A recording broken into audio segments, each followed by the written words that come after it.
Good afternoon, and a very happy chocolate day today. It's Easter Sunday, bank holiday weekend. We're going to be going through the tomatoes. Going to be putting these on. Now, as you can see, pointing up there, they seem to be leaning to one side. This morning when I woke up, they was leaning the other way. So I turned the tray round and tried to straighten them up, because obviously they're trying to get to the light. And within a short space of time, they've now gone the other way. But anyway, we'll have a quick little run through. I'll show you what's come up, what hasn't come up, and how they're doing. Let's just grab you off there so we can get you a little bit closer to the action.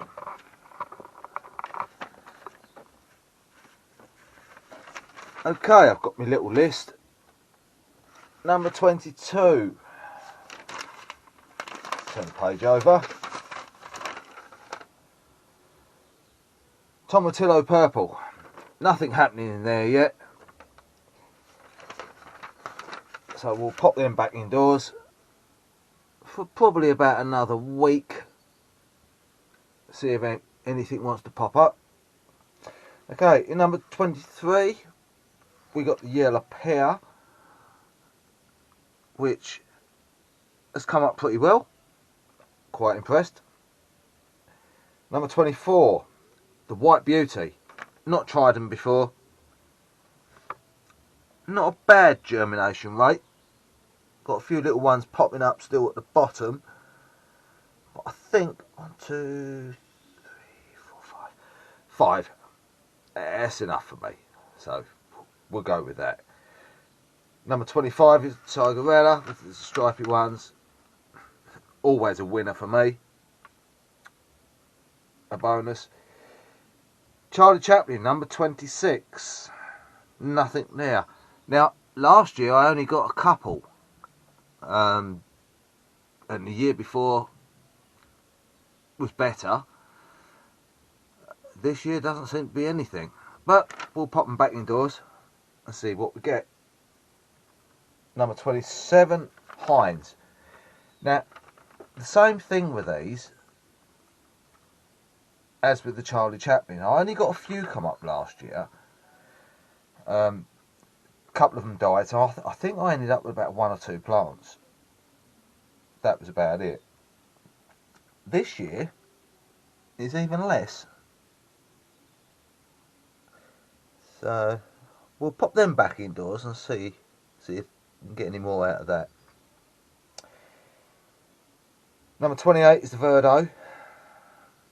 Not too bad. A couple of spindly ones in there. Number 29, Tomatillo green. Number 30, Sweet Pea. They're going to be very fun picking out. They are. Number 31, Pyramid. Again, not a bad germination rate.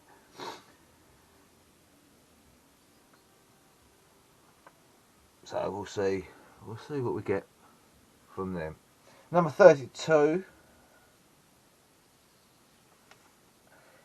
Gigantoma. As you can see in there. 33 is the money maker. Good old family favourite, that one. Now these three are the ones I'm quite interested in. 34, Brad's Atomic Grape. Now these are the ones they're all raving about at the moment. And I must admit, the germination rate is very good. We'll see how they perform a bit further on down the line. Number 35, we've got Dancing with Smurfs. Now I must admit, they're not blue. They haven't got little white hats on. But and they're quite small, quite dainty, as opposed to some of the others. Interesting. And last but not least, the black elephant, which has got quite a thick stem compared with the others. So anyway, we'll get these potted up, we'll make a start, and I'll be back in a bit. They've gone a little bit leggy, but that's not a problem, because all we do is we bury them up, if you can see that, yeah, we bury them up to just below their neck. Now, a lot of gardeners don't put these into separate pots until they get their true leaves. Now these are their seed leaves. True leaves are the ones that come out the side. But that's not necessarily the way you can do it. You can put them into pots like this, but it is a very delicate operation. The slightest split in the stem while transplanting them, they're finished. Or saying that, they may survive, they may not, but to be fair, they're not worth keeping, because the chances of them surviving and being a strong, healthy plant is very low. So what we do with these, we tease them out very gently and just rest them down, like so.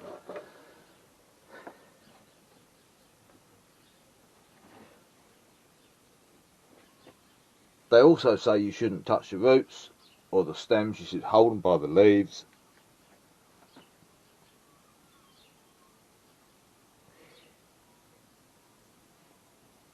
In this case,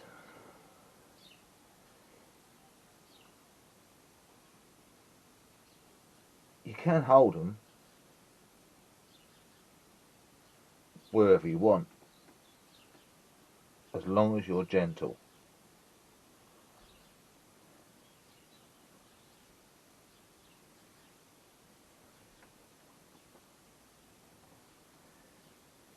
There we go.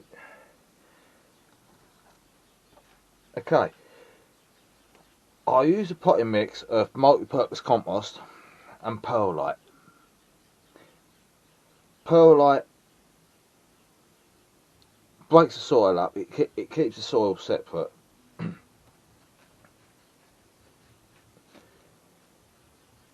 giving the plant some room to breathe. And all we do, we don't drop it in,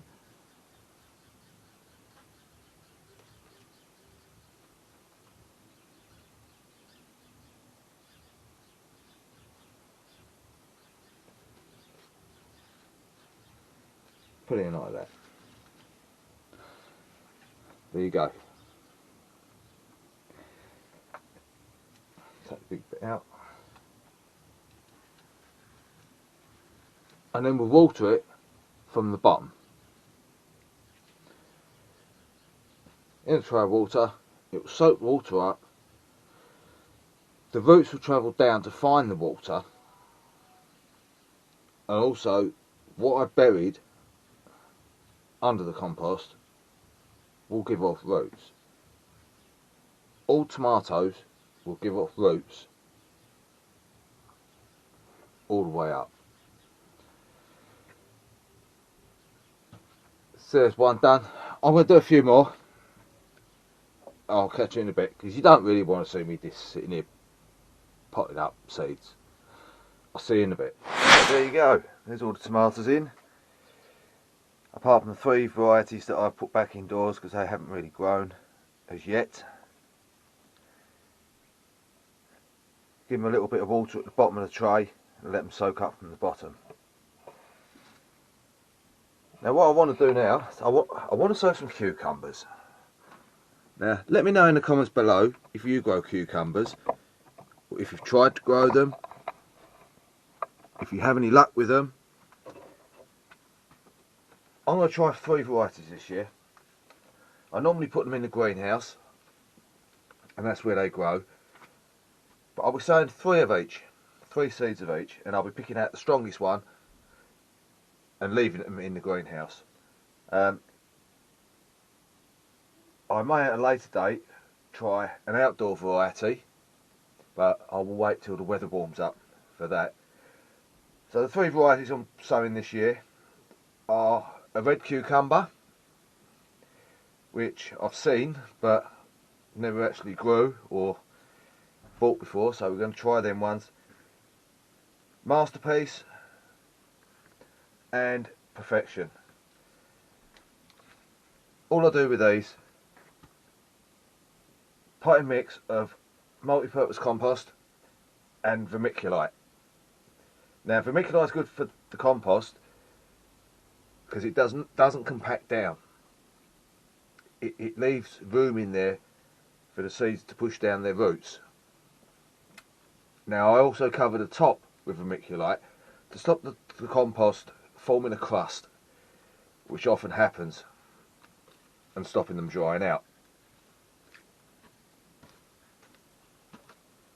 So with these,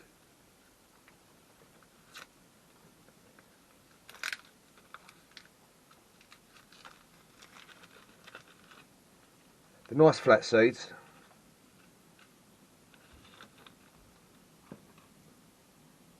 so what I'm going to do, we'll put them on this side or on the edge. It doesn't matter whether you put them in that way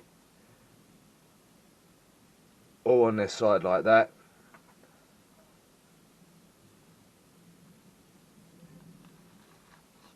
Push them down.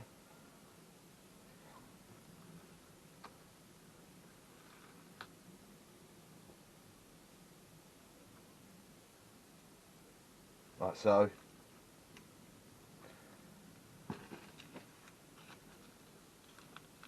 And that's it. Now cucumber seeds should germinate within 7 to 14 days, if you're lucky. That's that one done.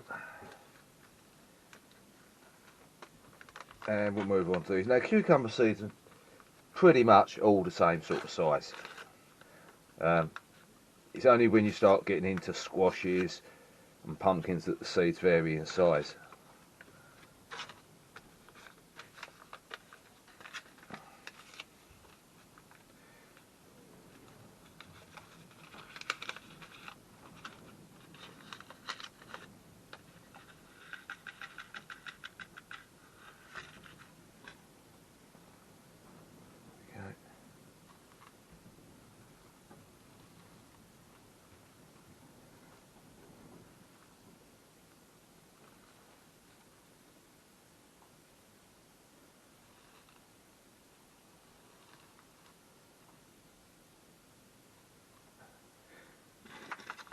There you go, that's them 2 done. I'll quickly do that one and then I'll be back. Let's talk about flowers. Do you grow flowers on the plot or do you just grow them at home? If you grow flowers on the plot, put the comments below what sort of flowers you like to grow. Or even what flowers you grow in your garden. I'll be interested to hear. Okay. What I'm trying to do this year is have a cascading flower display. From high ones at the back of the garden down to low ones along the edge of the grass. Now we've got a mixed variety, all varying in size from 6 inches or 15 centimetres in new money up to 36 inches, which is 90 centimetres in new money. Now what we're going to try, we'll go from the lowest to the highest. Nemophilia, which are nice little 6-inch ones. Behind that we'll have Dianthus, baby doll. Now I've tried to mix the colours up to get a varied display. Behind that we're going to go for a medium height Aster, dwarf queen, which goes to about 10 inches. Convolvulus, I think it's pronounced. Some evening primrose. Antirrhinum behind that. Oh, can't pronounce that one, but that's what it is. Equiliga. Some more asters, ostrich feather, and some more Aquiligas there, but they are slightly different. And last at the back, which would be the highest one, will be the Amaranthus. Love lies bleeding. So I'm going to put these in trays, and all I'm going to do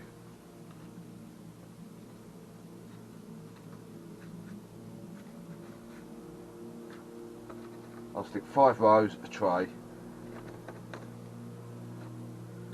Not going to go any more than that. Even them out a bit more. Make a little depression.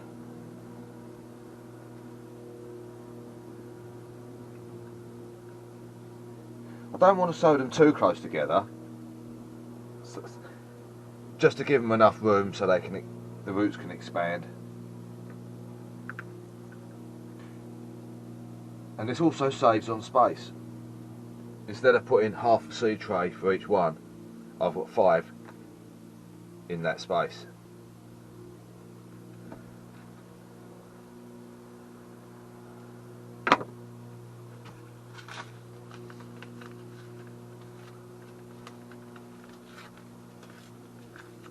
And again, with all seed sowing,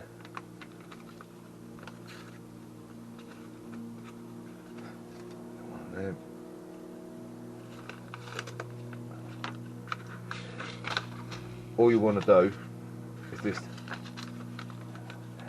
evenly space them in the drill.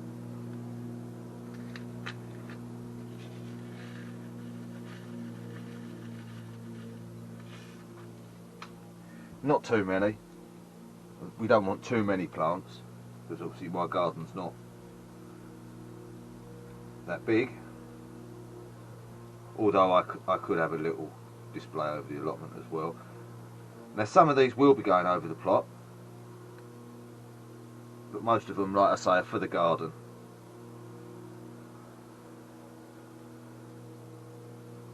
So I'll push on with that and I'll be back in a little while. Right, that's all the dahlias in. Not the dahlias, the mixed flowers, sorry. Let's put them down now. Just before I go, remember what I said about putting vermiculite on the top to stop it going crusty? These are the dahlias that I put in on the 26th of March, and we've had a bit of an eruption. I've removed some of the compost along the top, and as you can see, they're still pushing through. The bit I've removed from here, you can see the stems, they're pure white, not green. Heads are yellow, so these are not going to be any good at all. They've also got a bit leggy. I didn't actually expect them to come up that quick, so I think I'm going to need to spend a little bit of time putting some of them on for the garden. So that's another little lesson I've learned. Keep an eye on the plants, keep an eye on them, otherwise they just take off. So from me, till next time, take care, bye bye for now.